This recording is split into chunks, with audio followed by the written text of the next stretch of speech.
ব্যবস্থা আমি করব। বাচ্চা লইয়া মানুষের সামনে আইসই, মানুষের বাদ বালা খাওয়া আরম্ভ করতে না করতে কুলের বাচ্চা জবাব দে, কালা ইন্নী আব্দুল্লাহ, আমি আল্লাহর বান্দা। আতানিয়াল কিতাব, আমাকে আল্লাহ দান করেছেন তার গ্রন্থ কিতাব। ওয়াজআলানি নবিয়্যা, আর মায়ের কুলে থাকা অবস্থাতে আমাকে নবী বানিয়ে দিয়েছেন। সেই সন্তানের জননী হযরত মরিয়ম কিয়ামত পর্যন্ত বিশ্ব জগতের মানুষের মা মরিয়মকে বলতে পারত না। এই মরিয়মরে ইসলামী তালিমে নিয়ে উজরা পৌঁছেছে। এই দুই বাচ্চারে যে ইমাম সাহেব শিক্ষা দিলা, আইজ আমাদের বলির মধ্যে এগুলো আসলে ডিজিটাল, এগুলো আসলে চূড়ান্ত আল্ট্রা মডার্ন, এগুলো মডার্নাইজেশন হইতে উদ্ভাই যত সব অবাধ চলাফেরা, অবাধ বিচরণ, স্বাধীনভাবে ঘোরাফেরা, এগুলো আল্ট্রা মডার্নাইজেশন নয়। যদি আপনি বিশ্বাস করেন না, আজকের পৃথিবীতে এইভাবে আল্ট্রা মডার্ন তরিকায় যারা চলতেছে তাদের পরিণতির খবর নিয়ে দেখুন। তাদের সতীত্বর কোনো অস্তিত্ব নাই, তাদের নারীত্বের কোনো মূল্য নাই, তাদের স্বামীর কাছে তাদের কোনো বিশ্বাসযোগ্যতা নাই। স্বামী রায় করো একটা আইলে স্ত্রী আয় দুইটায়, স্ত্রী 12টায় আইলে স্বামী আয় 2টায়। কেউ কেউ জিজ্ঞাসার অধিকার নাই এত দেরি করলি কেন। স্বামীও নাইটটা বোঝায়, স্ত্রীও নাইটটা বোঝায়। পারস্পরিক বেমুরতি আর মানবিকতা তো অতটুকু। হযরত মাওলানা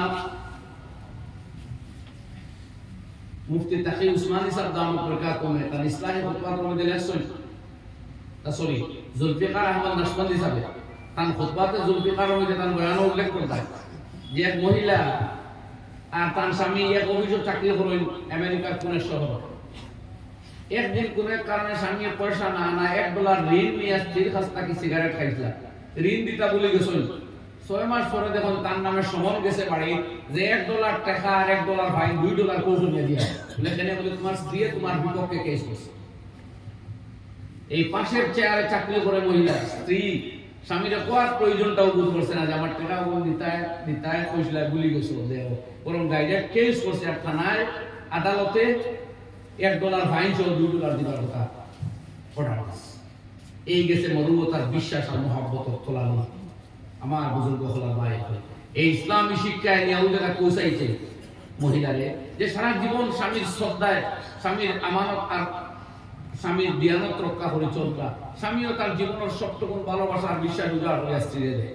এই হলো ইসলামী শিক্ষা, যেন প্রতিফলিত আছে সেই সংসার সোনার সুন্দর শান্তির বেহেশতি সংসার বলে। আর যেখানে ইসলামী শিক্ষার অভাব, স্ত্রীও ইসলামী গুরুত্ব দিন না, স্বামীও স্ত্রীর প্রতি ইসলামী ব্যবহার প্রদর্শন করেন না, সেই সংসার আগুন ধরে অশান্তি হয়, ডাইভোর্স হয়, আত্মহত্যার ঘটনা পর্যন্ত দেখা যায়, পরিলক্ষিত হয়।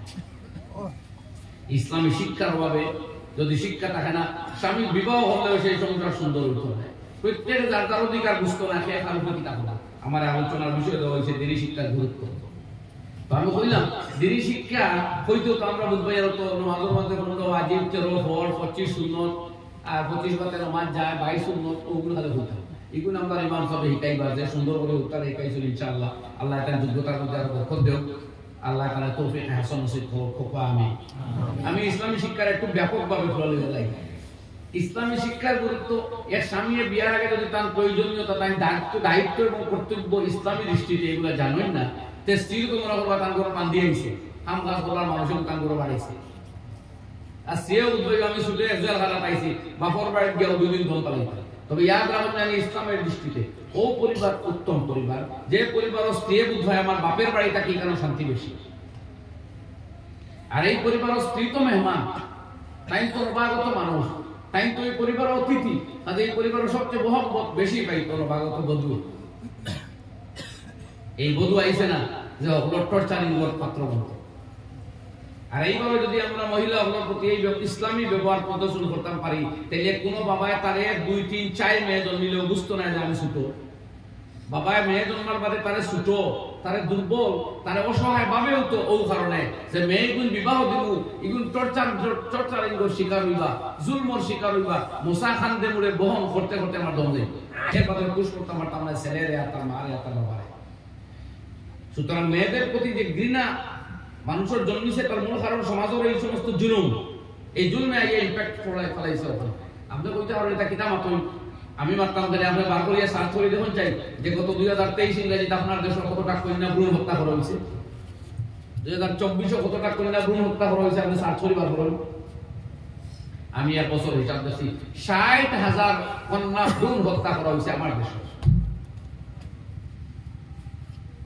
তাই মেয়েরা তো আজকের ডিজিটাল যুগে মেয়েরা তো অনেক চাকরি বাকরিতে আগুয়ে গেছে, শিক্ষা দীক্ষা তো আলহামদুলিল্লাহ অনেক আগুয়েছে, তবুও এখানে বাবায় এই মেয়েরে দুনিয়ায় আগমনের আগে মায়ের গর্ভে থাকতে ওখানে হত্যা করে ফেলে রে ভাই।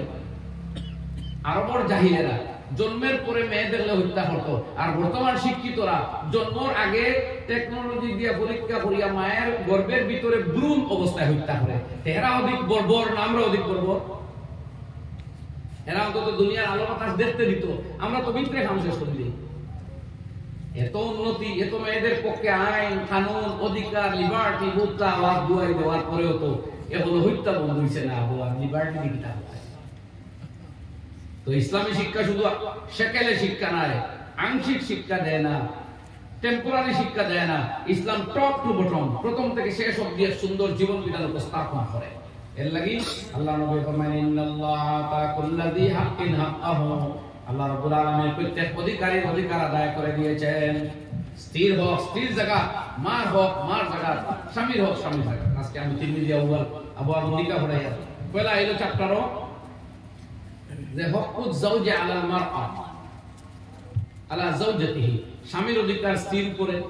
ও আল্লাহর নবী ফরমাইতরা লাউ কুনতু আমুরু আহাদান আন ইয়াসজুদা লিআহাদিন, আমি যদি ফেলরে কইতাম আল্লাহর পরে সম্মানের সাথে সিজদা করো, তাহলে স্ত্রীরে কইতাম তোমার স্বামীরে সিজদা করো।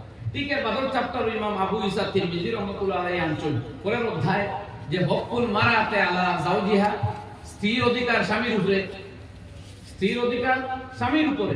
অর্থাৎ স্বামী জানিয়ে রাখো যেভাবে তোমার সম্মান দেওয়ার কথা স্ত্রীরে শিক্ষা দেওয়া, ঠিক সেইভাবে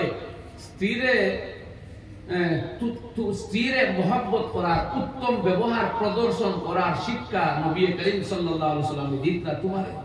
আজ এই বাবু হাদিস আনছেন ইমাম তিরমিজি, খায়রুকুম আহসানুকুম আখলাকা, তোমাদের মধ্যে সবচেয়ে উত্তম মানুষ ও যার চরিত্র উত্তম, ভালো ব্যবহার, ভদ্র নম্র আর মহব্বতময়। ওয়া নবী যে স্পেসিফিক উল্লেখ করডা খায়রুকুম লি আহলিহি, আমি আর বাঙ্গিয়ে দিয়ার হলো উত্তম মানুষ যে তার স্ত্রীর কাছে উত্তম। বল সুবহানাল্লাহ, ফুকানা সুবহানাল্লাহ।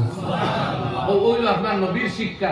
ও হাদিসের কিতাব স্বামীর ইজ্জত দিবার কথা কইতে কইতে অতমান কইতা যে যাই হইলে সজ্জার কথা কইতাম, আর স্ত্রীর অধিকার দিতে দিতে স্বামীর ওখানে কইতা যে ভালো যদি বলতে চাও বউর কাছে ভালো বলো, ইমাম সাহেবের কাছে তো তুমি হকার নামাজিয়া ভালো। ও ভাই মসজিদের ইমামের কাছে তো আমরা হকার নামাজি না, ফুকানা তোমার মাথা দেয়া দুই নম্বর কথা ছিল।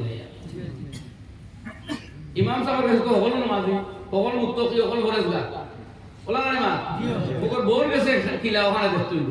আল্লাহ নবী ওইটা সার্টিফিকেট মসজিদের ইমাম সাহেব দিলে হইতো না, আব্দুল বাসিতে দিলে হইতো না, আমার সভাপতি হুজুরে দিলে হইতো না। তুমি ভালো না মন্দ আল্লাহর কাছে সাব্যস্ত এবং প্রমাণিত হইতে হইলে তোমার সার্টিফিকেট দিতে হবে তোমার স্ত্রীর কাছ থেকে। ইনো যদিও তুমি কিটকিটে মিজানি মাতেও রাগ করিলাও, পট করে বাসন ভাঙ্গিলাও, মোবাইল দিয়ে যারা মারো, আঘাত করো, এর বাদে না মতার কুটা গোনা শুরু করো, তালাক দেওয়া আরম্ভ করো, তো তুমি সবচেয়ে মন্দ স্বামী। মদিনার কয় মানুষের কথা নালিশ করা হইলে ওরা স্ত্রীরে মারি দিছিল, নবীরে কইলা উলাইকা শিরারুল খালকি ইনদাল্লাহ, এগুন দুনিয়া থেকে সবচেয়ে নিকৃষ্ট মানুষ। আজ এই বউ ফিতনা যে দোষী, এ আইবালা, এর বিয়াও ঠিক নাই। কোনো কারণে যদি বউ মারা যায় তেল লোকের মানুষের বউ দেওয়া ঠিক নাই, এত বউ মারটা ও কোনো নদী স্কুলে চাই আবু আবুল নিকা তুলেন টিভি ডিজেল দেওয়া। এক মহিলা তার স্বামী মারা গেছে, মরিয়া আল্লাহ ইদ্যত ফুলিছে, দুই মানুষের বিয়ার মার দিছে, একজন আবু জাহাম আর একজন মুআবিয়া ইবনে আবি সুফিয়ান রাদিয়াল্লাহু আনহু, দুইজন সাহাবী। আইসা বকবড়াইছে আল্লাহ নবী এই মহিলা কইলা ইয়া রাসূলুল্লাহ, আমার স্বামী মারা গেছে, আমারে দুই মানুষের বিয়ার মার দিছে, একজন আবু জাহাম আর একজন মুআবিয়া ইবনে আবি সুফিয়ান। নবী যখন মাইলা ওলা কয় নবী দুইজনের মাঝে ফের করে নামাইলো না। আম্মা আবু জাহমিন ফালা ইয়াজালু আসাহু আন আতিকিহি, আবু জাহম নামের যে মানুষ এ বেডিং করে খুব পিটে, আশদ্দা আলা নিসায়ে বহুমানটা আজ এই করে নামাই লইও না। আর আম্মা মুআবিয়া তু ফাসলুকুল লা মালা লাহু, আর মুআবিয়া ইবনে হুজা বলে নাই তোমার বলা হলো ওই বলার পরে ও ভাই আমি একটা 8% প্রস্তাব দেই, ওলা কিনিল কিহে উসামা ইবনে যায়েদ পরে উসামা ইবনে যায়েদ নামক এক সাহাবীর বিয়ার প্রস্তাব আমি নবীয়ে দিয়ার কবুল করতে